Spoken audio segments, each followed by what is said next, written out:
నాకు ఎవరైనా బాగాలేదండి, సమస్యలండి, సమస్యలు అంటే నీకు కాబట్టి ఎవరు కొట్టే సమస్యలు అంతేనా? అది కూడా ఒక ఆట, అది కూడా ఒక అద్భుతం, అది కూడా ఒక ఆశ్చర్యం. ఏమైపోద్ది? ఏంటి బాధ ఏంటి? ప్రభువు నందు ఆనందించండి అనే పదానికి నేటికి క్రైస్తవులకి అర్థం తెలియక సమస్యలు అంటారు. సమస్యలు ఉండాలి, సమస్య ఉండాలి. రాశాం కదండి, బ్రతుకు బండికి సుఖ దుఃఖాలు చక్రాలు. అవును, పాడుకోవడానికి ఇది, ఆచరించడానికి ఇది పని చేయదు. ఇది కాదండి, సమస్యలుంటే సమస్య కాదు అది.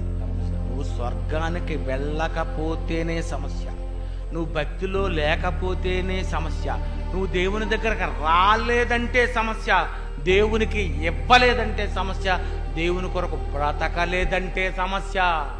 ఏటో ప్రార్థనకు రాలేదు, ఈరోజు నేను ప్రార్థనకు రాలేదని నువ్వు ఈ నిమిత్తము 7 రాలేదు. ఈరోజు క్లాస్కి 7 ఎందుకు ఇంత మంచి ప్రసంగం మిస్ అయిపోయావు? 7 ఎక్కడాడాలి? రాకపోతే వస్తే నీకేం బాధ? వస్తే నీకెందుకు భయం? వస్తే నీకెందుకు ఇబ్బందులు? ఏది సమస్య? దేవుని కొరకు బతకకపోవటం సమస్య తప్ప నీ సమస్యలే కాదు. సమస్య ఎప్పుడో ఎవరిదో, ఇది ఎందుకు వస్తుందో సమస్య కూడా తెలియాలి.